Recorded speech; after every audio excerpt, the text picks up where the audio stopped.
કલ્પુસ home ટેસ્ટમાં તમારું સ્વાગત છે। આજે આપણે બનાવશું મસ્ત એવા દૂધીના ઢેબરા। તેના માટે મેં સરસ એવી દૂધીને છોલી લીધી છે। છોલીને તમારે તેને સરસ એવી છીણી લેવાની છે।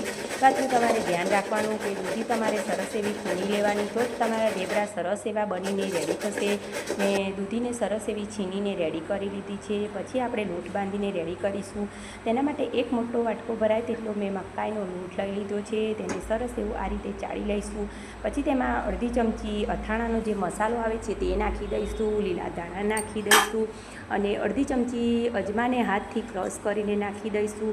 અજમો નાખવાથી સરસ એવો ટેસ્ટ આવે છે। પછી અડધી ચમચી હળદર પાવડર, અડધી ચમચી લાલ મરચું પાવડર નાખી દઈશું અને 1 થી 1.5 ચમચી આદું, લસણ અને મરચાંની પેસ્ટ મેં નાખી દીધી છે। તીખું તમે તમારા ટેસ્ટ અકોર્ડિંગ વધારે ઓછું કરી શકો છો।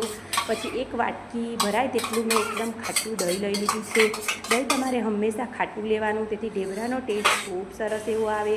અને પછી સ્વાદ પ્રમાણે મીઠું નાખી દઈશું અને 1 થી 2 ચમચી જેવો મેં ગોળ લઈ લીધો છે।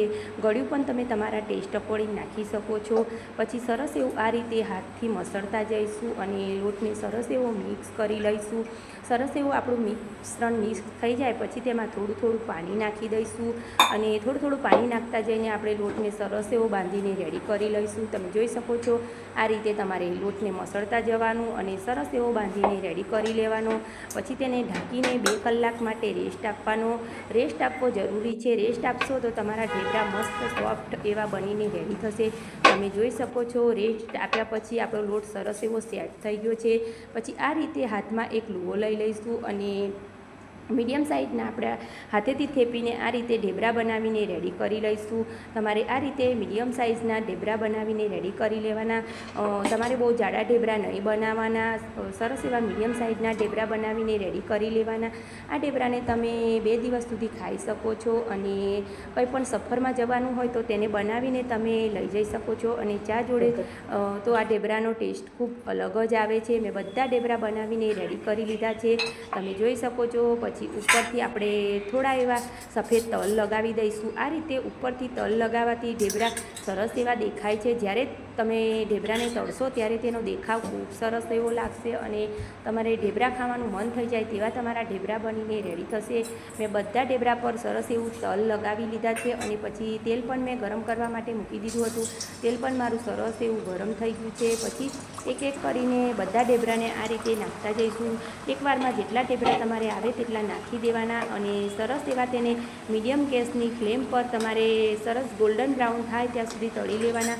તળવામાં તમારે ઉતાવળ નહીં કરવાની, નહીં તો તમારા ઢેબરા ઉપરથી બળી જશે અને અંદરથી કાચા રહેશે। સરસ એવા ગોલ્ડન બ્રાઉન થાય ત્યાં સુધી તમારે મીડિયમ ગેસની ફ્લેમ પર તળીને રેડી કરી લેવાના। તમે જોઈ શકો છો મસ્ત ઢેબરા બનીને રેડી થઈ ગયા છે। મેં સાથે થોડા મરચાં પણ તળી લીધા છે। મસ્ત મજાના આપણા ગરમા ગરમ ઢેબરા બનીને રેડી થઈ ગયા છે। ચોમાસામાં તો આવા ઢેબરા ખાવાની ચાટ સાથે ખૂબ મજા આવે છે। તમે જોઈ શકો છો મેં આ રીતે બધા ઢેબરા બનાવીને રેડી કરી લીધા છે। ઉપરથી એકદમ ક્રિસ્પી અને અંદરથી એકદમ સોફ્ટ આપણા ઢેબરા બનીને રેડી થઈ ગયા છે। જોતાં જ ખાવાનું મન થઈ જાય એવા આપણા ઢેબરા બની ગયા છે। તમને મારી આ રેસીપી ગમતી હોય તો મારી ચેનલને લાઈક કરજો, સબસ્ક્રાઈબ કરજો અને શેર કરજો। તમારો ધન્યવાદ। જય માતાજી।